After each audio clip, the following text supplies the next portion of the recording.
안녕하세요. 반갑습니다. 주일 예배에 오신 모든 성도님들을 그리스도의 사랑 안에서 진심으로 환영합니다. 오늘 예배를 드리는 우리 모두 위에 하나님의 한결같은 은혜와 평강이 하늘로부터 풍성히 부어주시기를 간절히 바라고 기도합니다. 이 시간 우리의 예배 가운데 임재하시며 귀한 은혜와 사랑의 선물을 주시는 하나님의 축복을 서로를 향하여 사랑으로 선포하며 축복하겠습니다. 여호와께서 당신들에게 복을 주시고 당신들을 지켜주시며 여호와께서 당신들을 밝은 얼굴로 대하시고 당신들에게 은혜를 베푸시며 여호와께서 당신들을 고이 보시어서 당신들에게 평화를 주시기를 빕니다. 아멘. 이제 우리 마음을 모아 합심으로 기도하며 하나님의 은혜의 보좌 앞으로 나아갑시다. 첫째, 영과 진리로 드리는 참된 예배가 될 수 있도록 성령 하나님 우리를 붙들어 주소서라고 기도하시고요. 둘째, 예수님의 십자가를 바라보며 참회의 기도를 드립시다.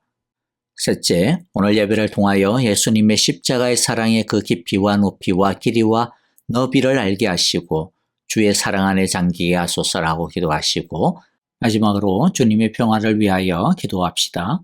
아프신 분들과 양로원에 계신 어르신들을 위해 기도해 주실 때 정계자 전도사님, 마국자, 황순금, 노창덕, 이동순, 오영자, 왕여홍 권사님, 이두상, 이진구 집사님, 치유와 회복의 평강을 위해 기도해 주시고, 그리고 특별히 우크라이나의 평화를 위하여 난민에게 예수님의 사랑과 희망을 경험케 하소서라고 기도해 주시고요.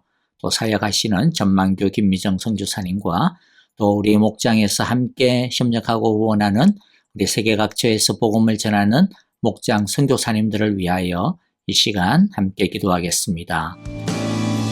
주의 날개 아래 주의 날개 아래 거하는 것, 주의 임재 안에 거하는 것, 나의 가장 큰 소망, 나의 가장 큰 은혜, 주와 함께 동행하느니,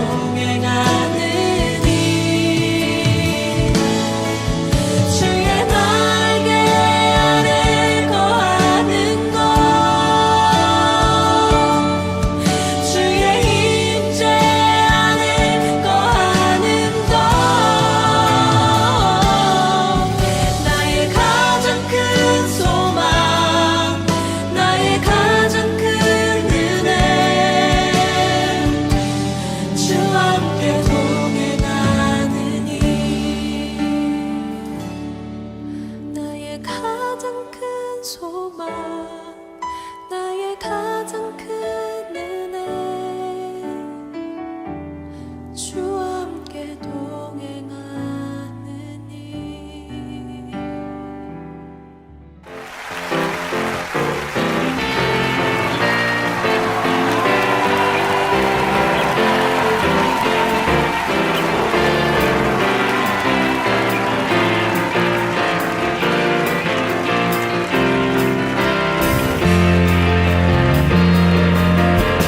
무덤이 계신 예수, 죽으시고 다시 사셨네, 죄의 저주 끊으셨네, 예수 승리의 주, 할렐루야, 예수만은 예주, 할렐루야, 할렐루야, 할렐루야, 할렐루야, 영광의 찬양 주께, 할렐루야, 할렐루야, 할렐루야, 할렐루야, 영광의 찬양 주께. 무덤이 계신 예수, 죽으시고 다시 사셨네, 죄의 저주 끊으셨네, 예수 승리의 주, 할렐루야, 예수만은 예주, 할렐루야, 할렐루야, 할렐루야, 영광의 찬양 주께, 할렐루야,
우리 하나님을 송축할지어다. 우리 왕을 송축할지어다. 송축해 내 영혼, 송축해 내 영혼, 내 영혼아. 거룩하신 이름, 이전에 없었던 노래로 나 주님을 경배해.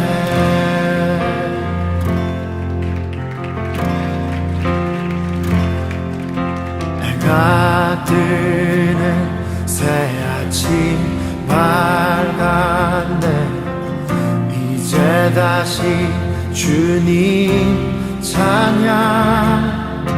무슨 일이나 어떤 일이 내게 놓여도 저녁이 올 땐 나는 노래해.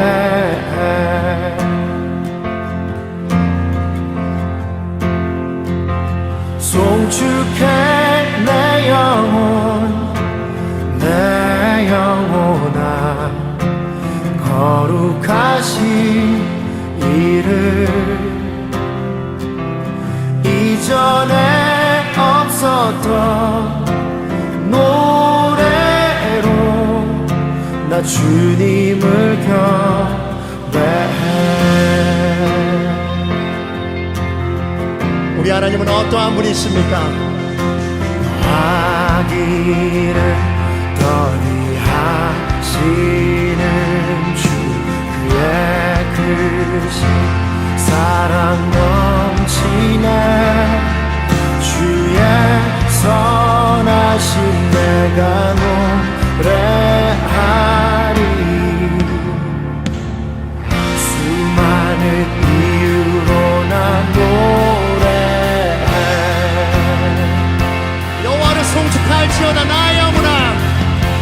송축해 내 영혼, 내 영혼아. 거룩하신 이름,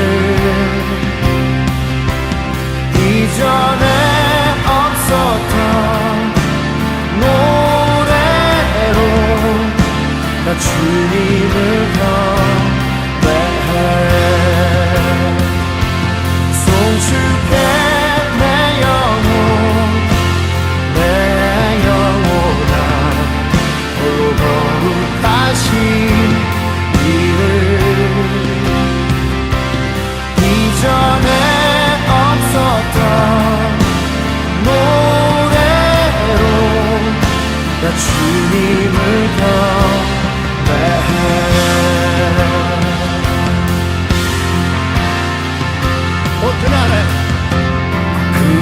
그날에 나의 힘 다하고 나의 삶의 여정 마칠 때 끝없는 찬양 나 드리리라. 수많은 세월 지나 영원히 그날에 나의 힘 다하고 나의 삶의 여정 마칠 때 끝없는 찬양 나 드리리라. 수많은 세월 지나 영원히 송축할지어다. 송축해 내 영혼, 내 영혼아. 거룩하신 이름,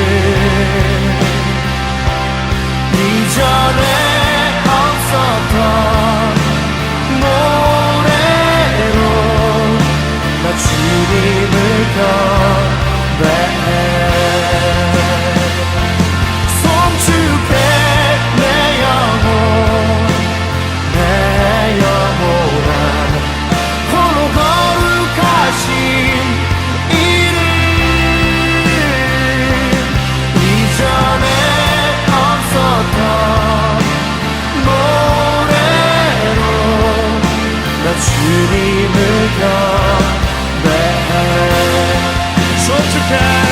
송축해 내 영혼아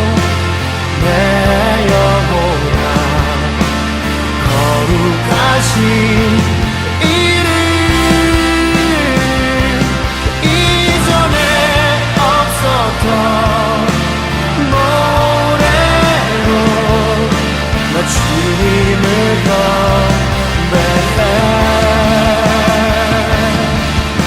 나 주님을 경배해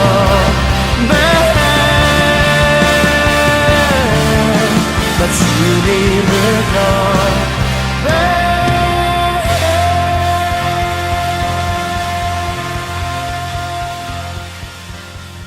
안녕하세요. 반갑습니다.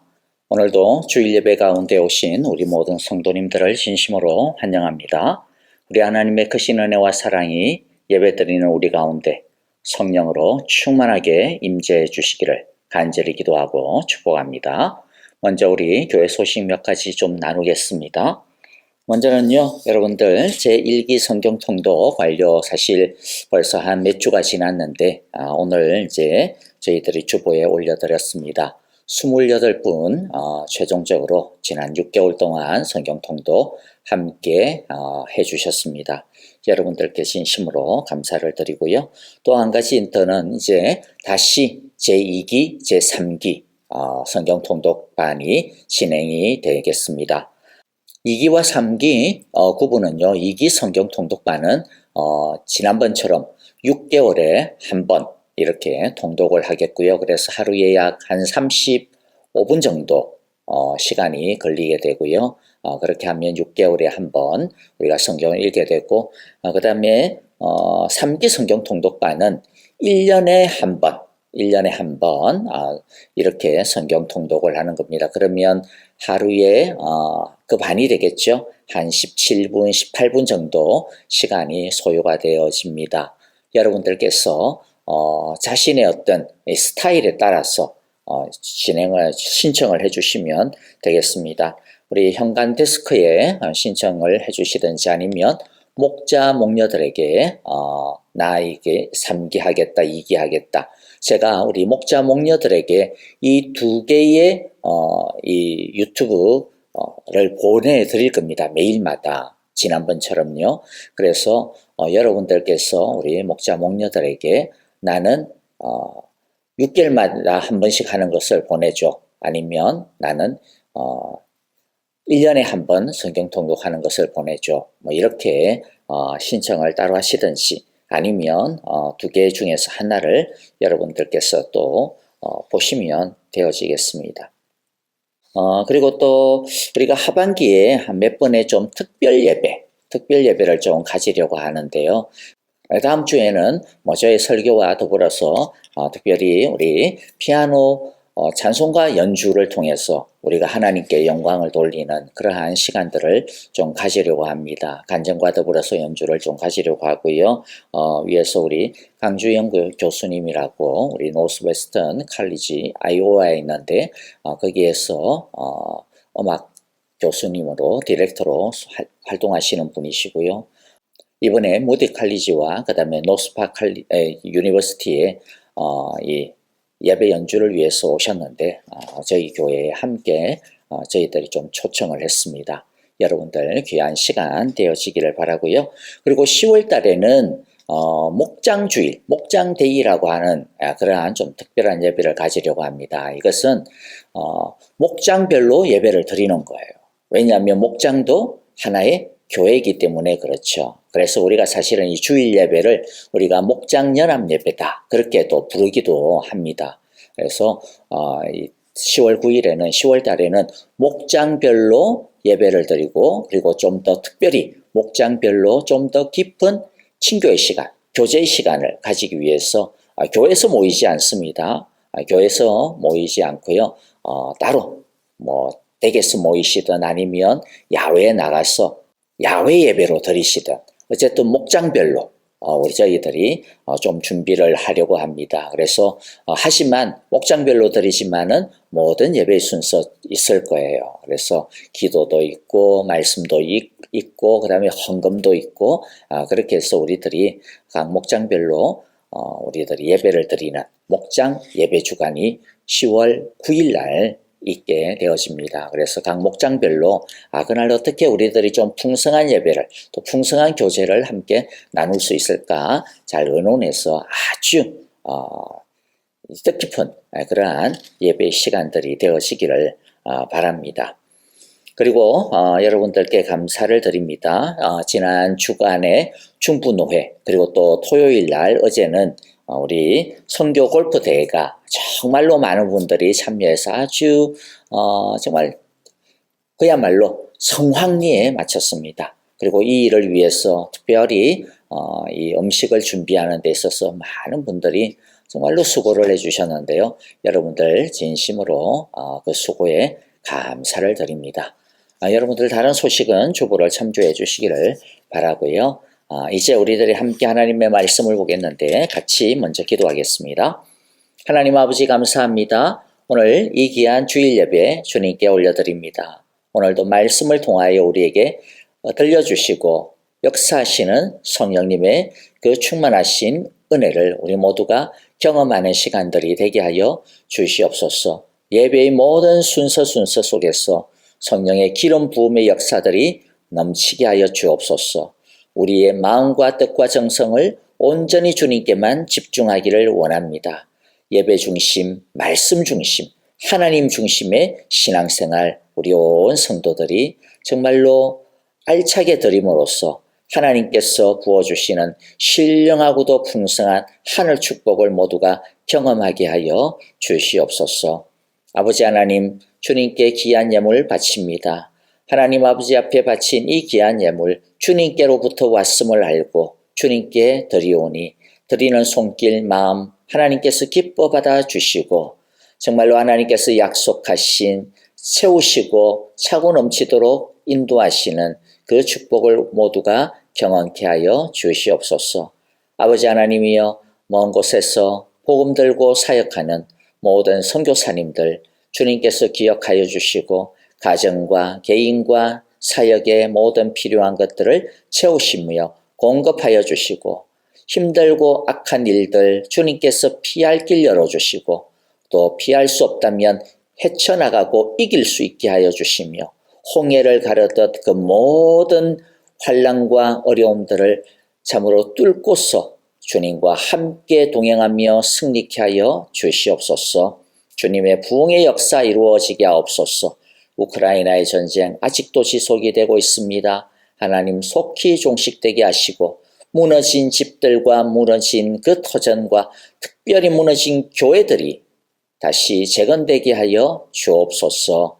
오늘의 모든 시간 주님께 의탁합니다. 하나님 말씀하시는 주의 음성 듣게 하시고 움직여 순종케 하옵소서.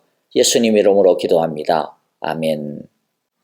자, 이제 우리 함께 오늘 주시는 말씀 보겠습니다. 갈라디아서 5장 16절부터 26절입니다. 내가 또 말합니다. 여러분은 성령께서 인도하여 주시는 대로 살아가십시오. 그러면 육체의 욕망을 채우려 하지 않을 것입니다. 육체의 욕망은 성령을 거스르고 성령이 바라시는 것은 육체를 거스릅니다. 이 둘이 서로 적대 관계에 있으므로 여러분은 자기가 원하는 일을 할 수 없게 됩니다. 그런데 여러분이 성령의 인도하심을 따라 살아가면 율법 아래에 있는 것이 아닙니다. 육체의 행실은 환히 드러난 것들입니다. 곧 음행과 더러움과 방탕과 우상 숭배와 마술과 원수 매정과 다툼과 시기와 분냉과 분쟁과 분열과 파당과 질투와 술 취함과 흥청망청 먹고 마시는 노름과 그와 같은 것들입니다. 내가 전에도 여러분에게 경고하였지만 이제 또다시 경고합니다. 이런 짓을 하는 사람들은 하나님의 나라를 상속받지 못할 것입니다. 그러나 성령의 열매는 사랑과 기쁨과 화평과 인내와 친절과 선함과 신실과 온유와 절제입니다. 이런 것들을 막을 법이 없습니다. 그리스도 예수께 속한 사람은 정욕과 욕망과 함께 자기의 육체를 십자가에 못 박았습니다. 우리가 성령으로 삶을 얻었으니 우리는 성령이 인도해 주심을 따라 살아갑시다. 우리는 잘난 체 하거나 서로 노엽게 하거나 질투하거나 하지 않도록 합시다. 아멘. 자, 여러분들, 지난 주일 우리는 우리 안에 거하시는 성령님께서 하시는 여러 활동들에 대해서 살펴보았는데요. 가장 중요한 것은 우리는 이미 성령의 사람이다라고 하는 것이죠. 지난 주일 내용을 한번 이제 좀 정리를 해보겠는데, 여러분들 화면에 보시면 그림으로 정리를 해두었습니다. 제일 가운데 보면 성령의 내주가 있죠. 이것이 출발점입니다.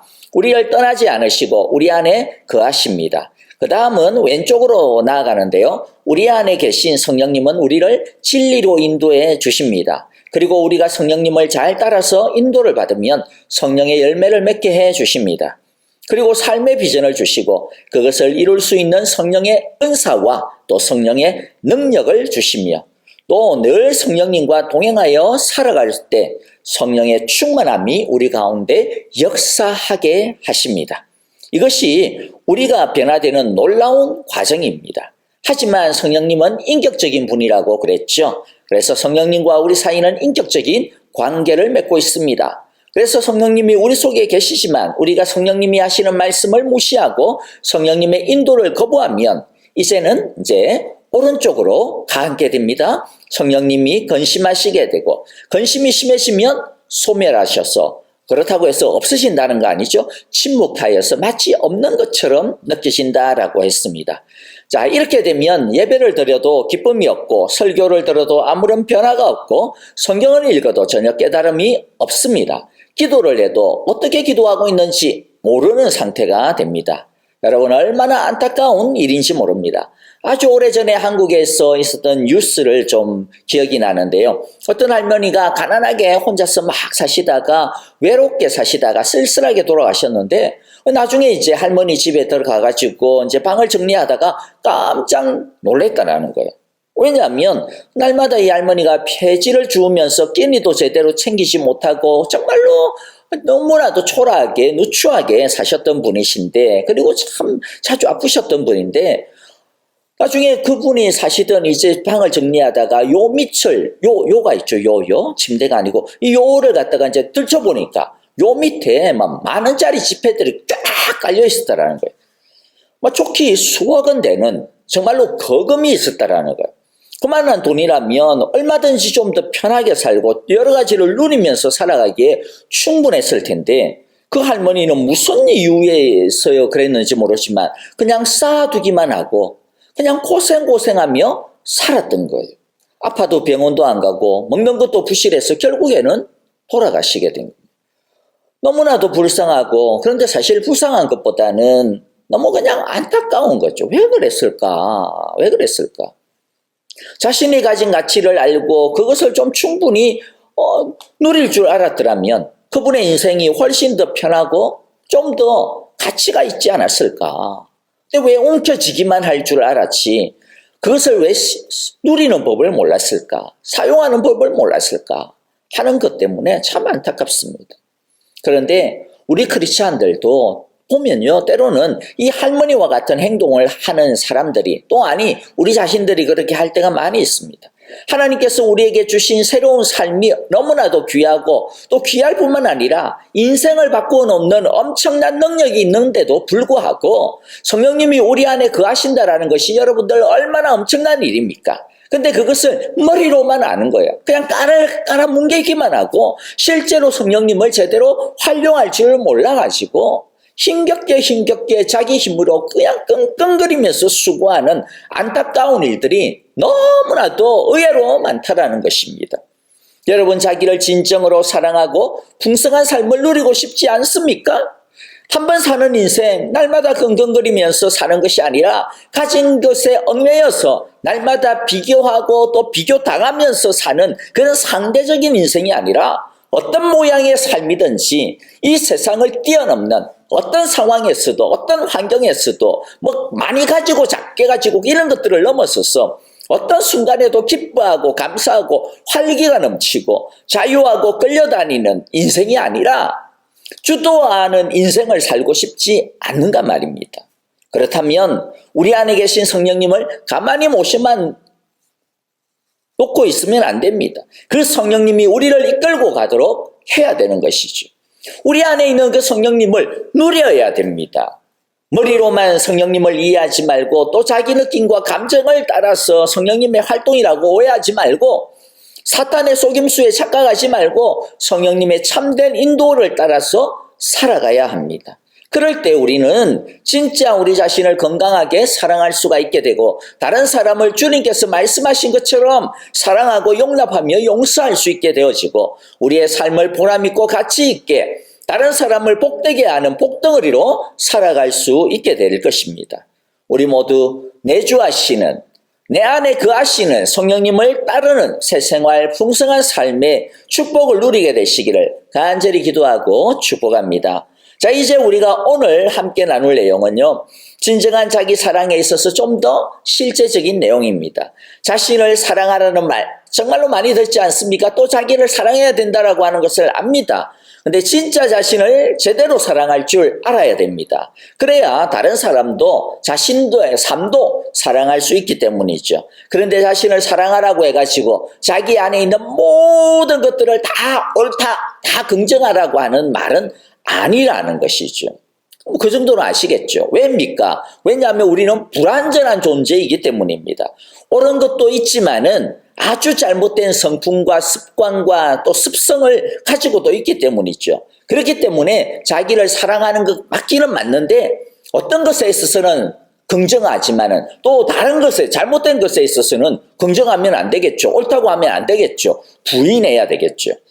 자, 오늘 우리가 읽었던 본문의 말씀을 보더라도요, 우리 안에 두 마음, 두 욕망이 있다고 하지 않습니까? 하나는 뭐죠? 육체의 욕망, 또 다른 하나는 성령의 욕망입니다. 진정한 자기 사랑이란 뭘까요? 그리스도 안에 있기 전에 있는 모습들인 아직도 우리 안에 남아있는 이 육체적인 욕망에 대해서는 뭐하고? 부인하고, 예수님의 말씀처럼 부인하고, 그리스도 안에서 새로워진 성령의 마음, 새로운 마음들, 새로운 욕망은 뭐 하는 거예요? 붙들고 긍정하는 것입니다.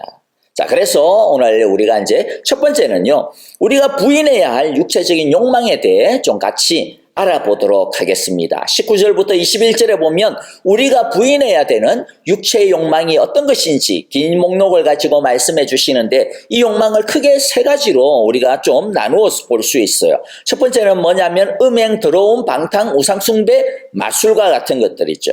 이 첫 번째의 불효의 육체적인 욕망은 도덕적인 그러한 문제들입니다. 도덕적인 죄, 그래서 도덕적인 해이를 가져오는 것들이에요. 두 번째 부류가 뭐냐면 원수매점, 다툼, 시기, 분냄, 분쟁, 분열, 또 파당 짓는 것, 질투하는 것들입니다. 이것들은 뭐가 관계가 되겠어요? 관계를 맺는 것이죠. 그래서 관계를 깨트리는 것들입니다. 세 번째 부류는 술 취함, 흥청망청함, 그 다음에 먹고 마시는 노름과 같은 것들이죠. 이것은 생활 습관, 생활 방식과 관련이 있습니다. 자, 오늘 여기에서 우리가 뭐 자세하게 세세하게 다룰 수는 없고요. 이것을 좀 묶어서 크게 두 가지만 좀 생각을 하려고 그래요. 첫 번째는 우리가 부인해야 될 육체의 욕망 중에 먼저는 쾌락을 추구하는 마음이 있는 것을 우리가 보게 됩니다. 물론 쾌락 자체는요, 나쁜 게 아니에요. 어떤 사람들은 쾌락 자체를 갖다 나쁘다 그러는데 그렇지 않습니다. 오히려 하나님이 우리에게 주신 선물입니다. 그런데 쾌락을 사용해야 될 범위를 넘어갈 때 그것은 이제 육체의 욕심이 되기 시작을 하는 것이죠. 예를 들어 성이 좋은 예가 될 수가 있는데 성이라고 하는 것은요, 하나님이 인간에게 주신 좋은 선물 중에 하나임이 분명합니다. 안 그러면 하나님이 왜 사람에게 성적인 기능을 주셨겠어요? 그러나 문제는 뭐예요? 그 성이 늘 울타리를 벗어나는 게 문제인 것이죠. 그 성이 울타리를 벗어나기 때문에 세상에서 가장 추한 것으로 전락해버리고 맙니다. 또 다른 예를 보면 식욕과 같은 것들입니다. 식욕 얼마나 소중합니까, 여러분? 오히려요, 먹고 싶은 욕망이 없어지게 되어진다는 것은 뭡니까? 죽어가고 있는 것을 의미합니다. 하지만 우리 삶의 이 중요한 식욕도 어느 범위를 넘어가 버리게 되면 그게 뭐가 되는 거예요? 식탐이 되어져 버리는 거죠. 죄에 해당된다라고 말할 수가 있게 되어질 겁니다. 또 몸이 좀 편하고 싶은 것? 여러분, 이것도 죄 아닙니다. 이것도 좋은 욕망입니다. 여러분, 이 세상에 많은 발명품들 보세요. 다 왜 그런 발명품이 나오느냐면 어떻게 하면 좀 편할까? 어떻게 하면 좀 편리하게 할까? 이런 것들을 찾다가 보니까 나오게 되는 거예요. 여러분, 그런데 이런 것들도요, 게으름으로 넘어가기 시작을 하면 그것은 이제 육체의 욕망이라고 부르게 되어지는 것이죠.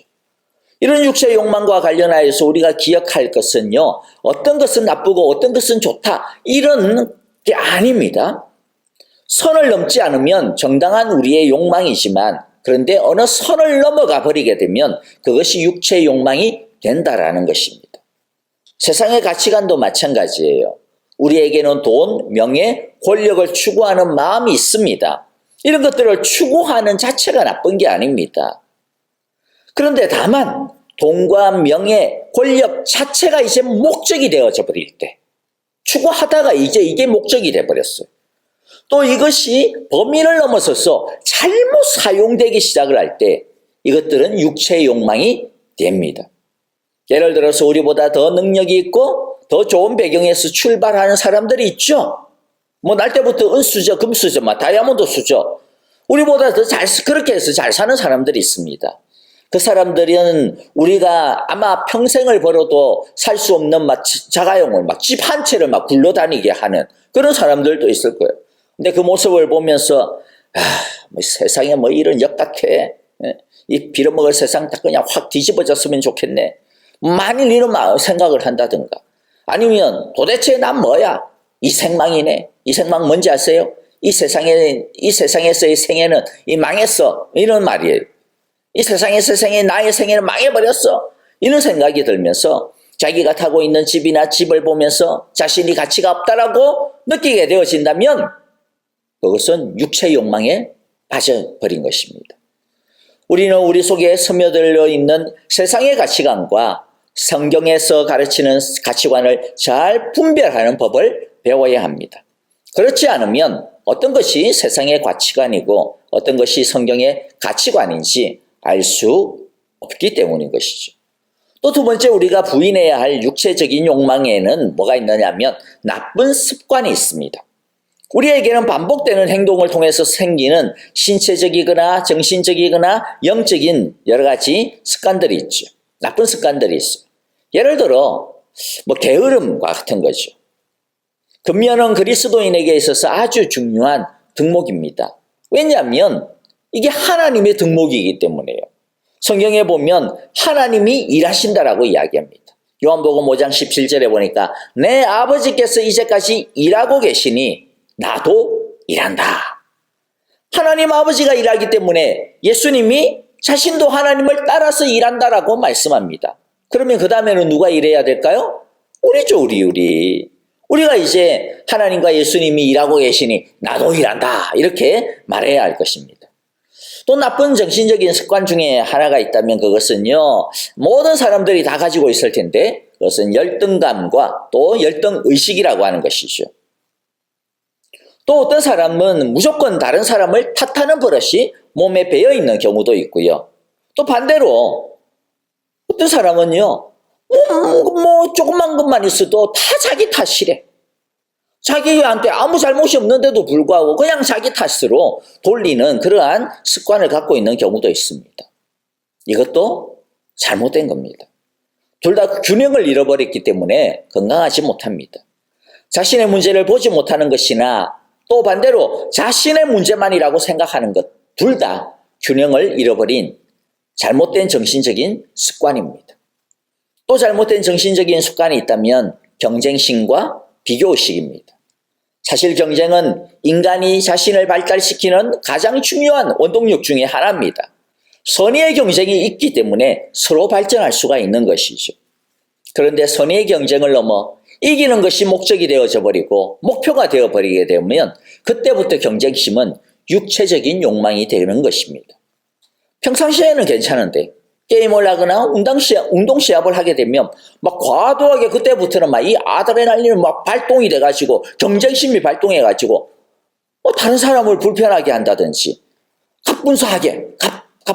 갑자기 분위기를 싸하게 만들어 버린다든지, 여러분, 이렇게 하는 것은요, 우리가 부인해야 되는 육체적인 욕망인 것입니다. 또 정신적인 습관과 관련이 되는 것은요, 과거의 상처나 기억과 관련되어져서 부인해야 될 것들이 아주 많이 있습니다. 과거에 실패한 경험을 숨기고 살아가는 사람들이 있습니다. 속에 꼭 숨기고. 근데 그게 숨겨지지가 않아요. 결국엔 드러나거든요. 그 실패를 온전히 소화하지 못했기 때문에 숨기는데, 그렇죠? 그것이 끊임없이 그 사람을 괴롭힙니다. 근데 여러분, 실패는 그냥 실패일 뿐입니다. 이 세상에 실패하지 않는 사람이 누가 있습니까? 실패가 모든 실패가 꼭 죄라는 것은 아닙니다. 인생의 실패가 왜 없겠습니까? 우리는 때로 치명적인 실패를 하기도 합니다. 그러나 그 실패를 통해서 우리는 또 무언가를 배우죠. 또 그 실패를 통해서 은혜가 나타납니다. 하나님께서 그 실패를 통하여서 놀라운 일을 하십니다. 우리가 아브라함 보았잖아요.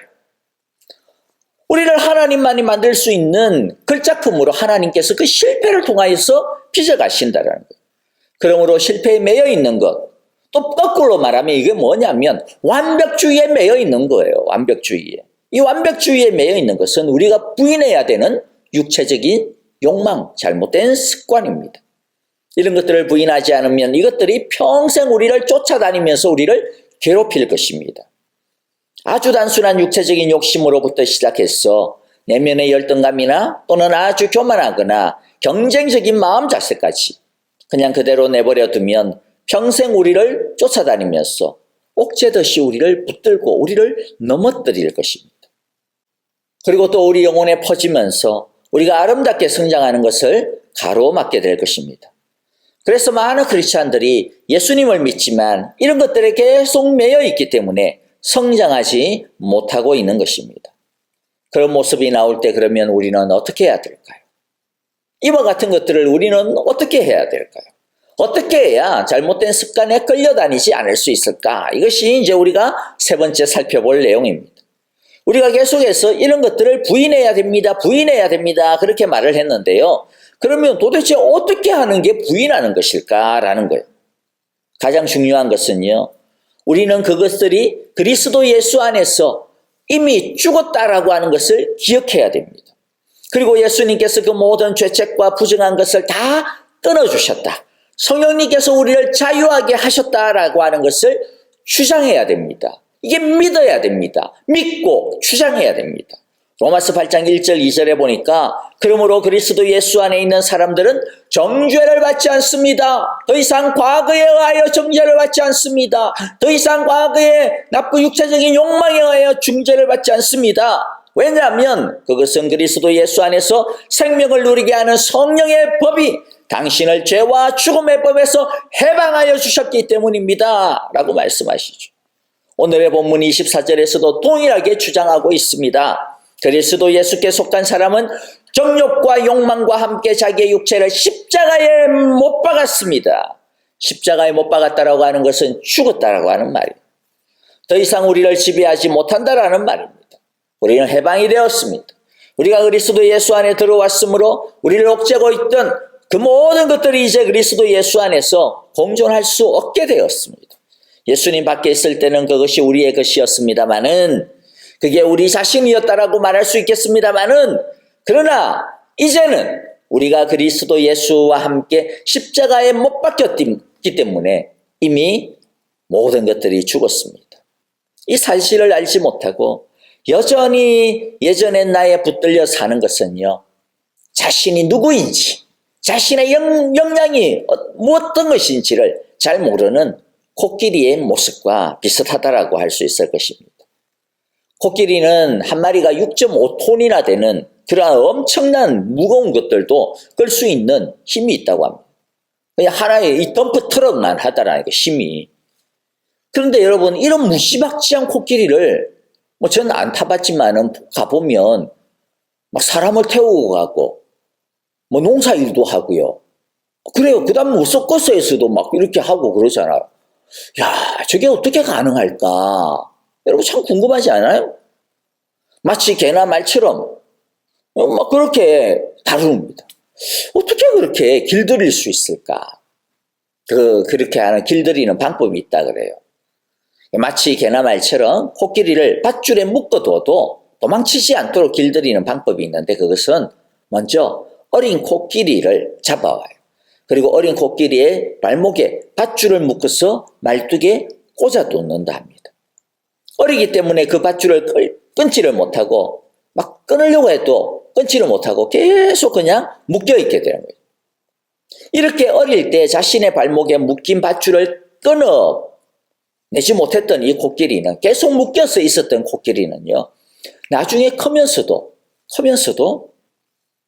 자기는 밧줄을 끊지 못하는 줄로 각인이 된다는 거예요.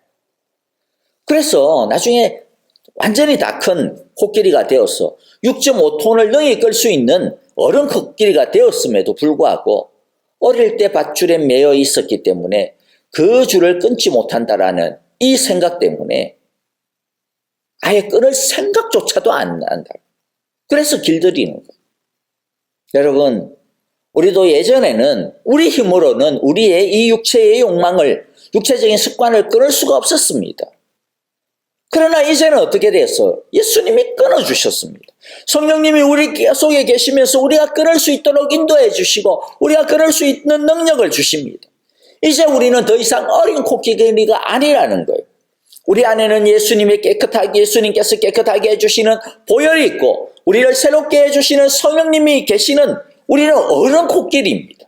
그러므로 끊을 수 있습니다. 부인할 수 있습니다. 끌려가지 않을 수 있습니다. 왜냐하면 예수님이 우리를 자유하게 하셨고 우리 안에 성령님이 계시기 때문입니다. 그러므로 자기를 사랑하기 위해 제일 먼저 해야 되는 것이 뭐냐면 지금까지 자기를 지배하고 있었던 이런 모든 육체적인 욕망들, 우리 속에서 우리를 옥죄고 있었던 이러한 우리를 성장하지 못하게 가로막고 있었던 이러한 육체적인 잘못된 습관들을 이것은 나가 아닙니다라고 부인하는 것입니다. 내가 그리스도 안에 거하게 되었을 때 이 모든 것들이 그리스도와 함께 십자가에 못 박혔음을, 나는 자유하게 되었음을, 나는 그리스도 안에서 새로운 피조물이 되었음을, 하나님이 나를 새롭게 하셨음을, 우리 속에 부활의 능력으로 역사하시는 성령님이 계심을, 우리는 그 힘을 의지하고 우리가 그 힘을 의지하고 나아갈 때 우리는 능히 그 밧줄을 끊을 수 있음을 우리는 믿고 주장하고, 또 주장할 뿐만 아니라 우리는 그 밧줄을 끊어버려야 합니다. 물론 이 일은 한순간에 일어나지 않습니다. 인생을 살아가면서 자신이 부인해야 할 것들을 발견하고 그것을 하나씩 부인해 나가며 우리는 사실 평생 성숙해 나가는 것이죠. 여러분, 우리 모두 예수님의 보혈을 의지하고 성령님의 인도에 순종하면서 성령의 능력을 힘입어 우리를 어둡게 만들고 주저앉게 만들고 자유하지 못하게 만드는 우리 안의 육체의 욕망을 부인하며 끊어버림으로써 참 자유를 누리고 풍성한 하늘 축복의 삶을 다 누리게 되시기를 간절히 기도하고 축복합니다. 자, 그런데 부인하고 버리는 것만으로 충분하지가 않습니다. 오늘 본문에 보면 우리 안에는 버려야 할 육체적인 욕망이 있고 또 우리가 따라야 할 성령의 욕망이 있다라고 하는 것을 알 수가 있습니다. 25절의 말씀처럼 우리는 이제 성령으로 새 존재가 되었고 새 삶을 살 수 있게 되었기 때문에 이제 우리는 성령이 인도해 주심을 따라 살아가야 됩니다. 버린 대로 가만히 내버려 두면 또다시 옛날 것이 차와요. 버릴 뿐만 아니라 그 다음에 해야 되는 건 뭐냐면 샘물을 채워야 됩니다. 그래야 제대로 버려집니다. 청소하고 난 다음 그 다음 뭐야? 샘물을 채워야죠. 샘물을. 자, 그런데 성령님이 우리 안에 계시고 또 성령님이 우리를 인도하신다고 해서 우리가 자동적으로 회가닥하고 바뀌는 것이 아니라는 것이 문제죠. 왜냐하면 우리 안에는 예전에 습성대로 살려고 하는 육체의 욕망이 여전히 강하게 작용하고 있기 때문이고 또 우리가 살고 있는 이 세상에서 우리는 끊임없이 잘못된 디렉션을 계속 배우고 있어요. 영향을 받고 있어요. 나도 모르는 사이에 자연스럽게 우리의 생각과 마음과 가치관들과 이러한 것들이 다 세상에 의하여 세뇌당하고 끌려가고 있기 때문입니다. 그래서 필요한 것이 무엇이냐면 배우고 연습하고 훈련해야 됩니다. 그래서 사도 바울도 젊은 목사 디모데에게 아주 강하게 권면하고 있습니다. 디모데전서 4장 7절이죠. 저속하고 헛된 꾸며낸 이야기들을 물리치십시오. 물리치고 난 다음 끝이 아니에요. 그 다음 뭐예요? 경건함에 이르도록 몸을 훈련하십시오. 물리치고 그 다음에는 뭐 해야 돼요? 필연적으로 몸을 훈련해야 됩니다. 여기서 몸이라고 하는 것은 우리 바디만 이야기하는 것이 아니고 우리의 어떤 홀 라이프를 이야기합니다. 이 권면은 우리에게도 동일합니다. 아니 우리 시대는 오히려 바울과 디모데가 살던 시대보다 훨씬 더 악한 세상이잖아. 그러므로 이 말씀은 우리에게 훨씬 더 강한 도전이 되어야 합니다. 그때보다 말세가 더 가까웠기 때문이죠. 그래서 좋은 습관을 배우고 연습해야 됩니다. 그래서 오늘 크게 두 번째 바로 이제 이거예요. 아빠 첫 번째는 뭐죠? 우리 육체적인 욕망은 부인하자라는 것이었고, 이제 두 번째는 성령의 욕망을 따라 사는 연습을 하자라는 것입니다. 성령님을 따르기에 합당한 새로운 습관을 만들어야 합니다. 새로운 습관을 만들고 그 다음에는 뭐예요? 그 새로운 습관이 우리의 인격을 바꿔줍니다. 인격이 바뀌면 인생이 바뀌기 시작을 합니다. 그러면 어떤 습관을 연습해야 할까요? 오늘 딱 한 가지 가장 중요한 습관만 함께 말씀드리겠습니다. 가장 중요한 습관이 뭐냐? 성경을 사랑하는 습관을 연습해야 합니다. 성경을 사랑하는 습관을 훈련해야 합니다. 성령님을 따르는 데 있어서 왜 성경이 가장 중요할까요? 왜냐하면 성령님은 진리의 영이시기 때문입니다. 우리가 계속 읽었죠? 요한복음 16장 13절. 그러나 그분 곧 진리의 영이 오시면 그가 너희를 모든 진리 가운데로 인도하실 것이다. 그는 자기 마음대로 말씀하지 않으시고 듣는 것만 일러주실 것이요 앞으로 올 일들을 너희에게 알려주실 것이다.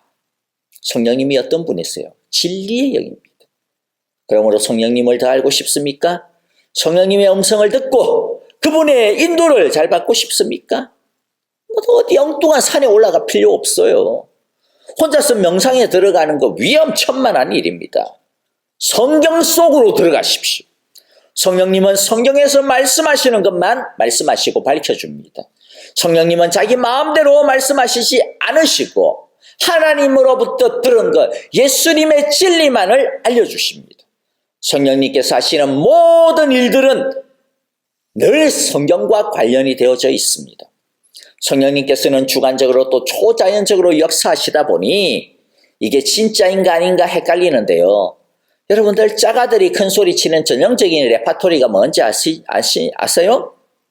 네가 성령님이 하시는 일을 알아? 성령님이 하시는 일을 방해하지 마, 제한하지 마, 이런 말이에요. 그 소리 들으면 진짜 그런가? 야, 큰일 나겠네. 겁나죠? 그런데 성령님이 하시는 일은 비밀이 아닙니다. 비밀스러운 일이 아니에요. 성령님은 진리의 영이시기 때문에 자의로 하지 아니하고 들은 대로 하신다 그랬잖아요. 성경대로 하는 거예요. 그러므로 이게 뭐 성령님이 하시는 건지 뭔지 잘 모르겠는데 그건 뭘 봐야 돼요? 성경을 통해 가지고 이게 진짜 성령님이 하시는 건지 아닌지를 분별해야 돼요. 딴 걸로 분별하는 게 아니에요. 자신의 경험으로, 자신의 느낌으로, 다른 사람의 경험으로 분별하는 거 아니에요. 무엇으로? 성경으로 분별하는 겁니다. 그러므로 잘 모르겠다 싶으면요, 성경에서 이야기하지 아니하는 현상들은 일단 그러는 것이 현명합니다. 성령님이 주시는 여러 가지 은사가 있고 행하시는 여러 가지 현상이 있겠지만은, 그러나 성경에 나오지 아니하는 현상들, 은사, 이런 것들이 있다면 그냥 따라가지 않는 것이 현명합니다.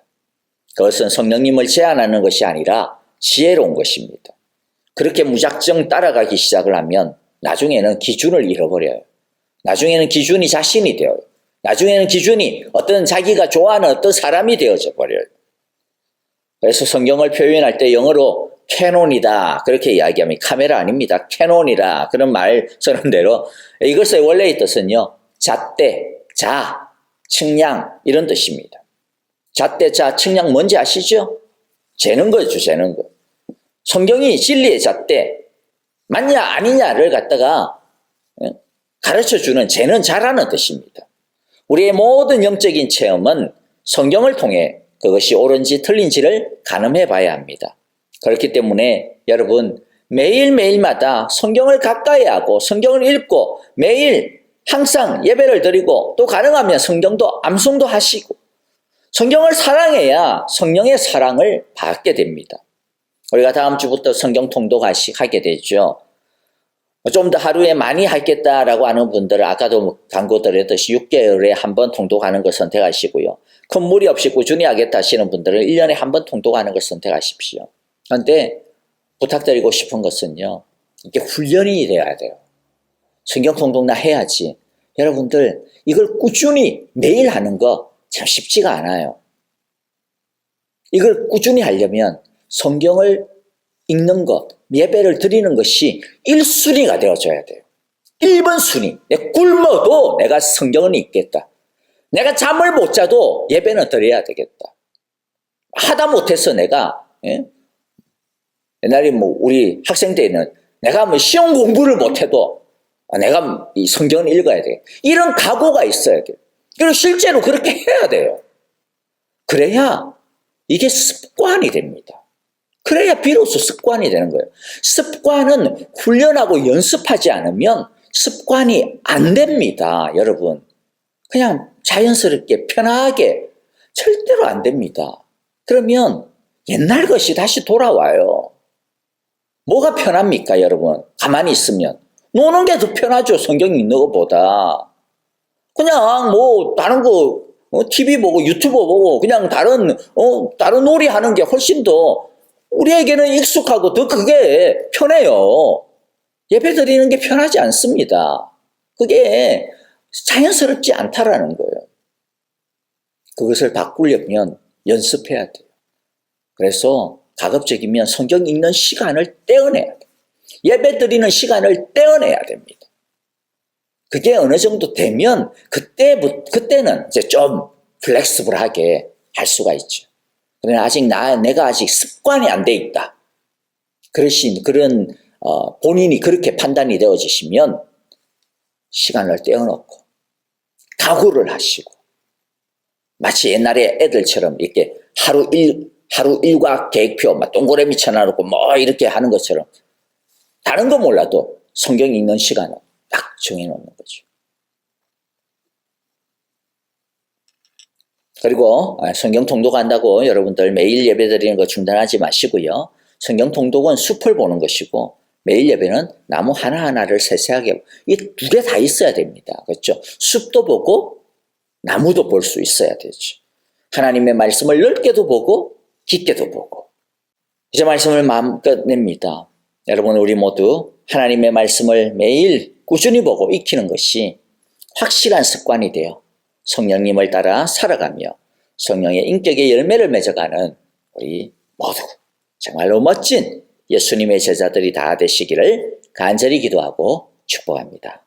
우리 함께 기도하고요. 축도하겠습니다. 하나님 아버지 감사합니다. 오늘 예배를 통하여서 정말로 우리 속에 있는 이 두 욕망을 보게 하시고 내가 부인해야 될 나의 욕망이 무엇인지 오늘 말씀을 통하여서 깨우쳐 주시니 감사합니다. 주님, 그런데 사실 우리는 이 욕망, 내가 이길 수 있을까 두려워하지만은 그러나 예수님께서 이미 십자가에서 다 해결해 주셨고 성령님께서 이미 우리를 자유하게 해 주셨습니다. 우리 속에 아직 남아있기는 하지만은 그러나 이제 그것이 우리를 집어삼키지는 못합니다. 그것이 우리를 더 이상 지배하지는 못하는 하나님 아버지 우리가 이것을 정말 확실하게 알고 우리가 날마다 예수님의 십자가를 붙들고 성령님을 붙들고 우리 속에 있는 우리의 육체의 욕망을 부인하고 거부하고 거절하고 버리는 자들이 되게 하여 주옵소서. 또 뿐만 아니라 버릴 뿐만 아니라 우리 마음에 이제는 성령의 욕망을 채워서 정말로 성령을 따라 살아가는 우리 모두가 되게 하시고 이 성령을 따라 살아가는 데 있어서 정말로 성령을 사랑하는 습관이 뿌리를 내렸어 진리의 영이신 주의 영을 따라 행하게 하여 주옵소서. 이제는 우리 주 예수 그리스도의 크신 은혜와 하나님 아버지의 귀하신 사랑하심과 성령님의 인도하심이요 우리와 늘 동행하여 주시고 날마다 우리를 지도하여 주시는 신실하심이 오늘 말씀을 통하여 나의 육체의 욕망은 부인하고 성령의 욕망을 따르는 삶을 살아가기로 다시 한 번 더 결심하고 주의 은혜 앞에 간절하게 기도하는 예배하는 우리 사랑의 교회 온 성도들과 주님께서 우리에게 주신 귀한 자녀와 또 가정 또 우리의 생업과 일터 위에 이제로부터 영원토록 함께 계시기를 축원하옵나이다. 아멘.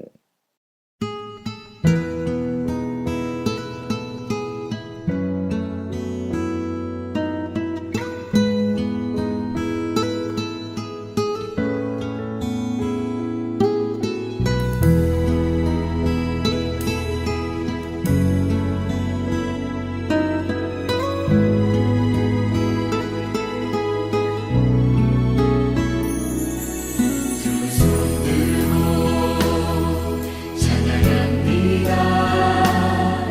다시 오실 왕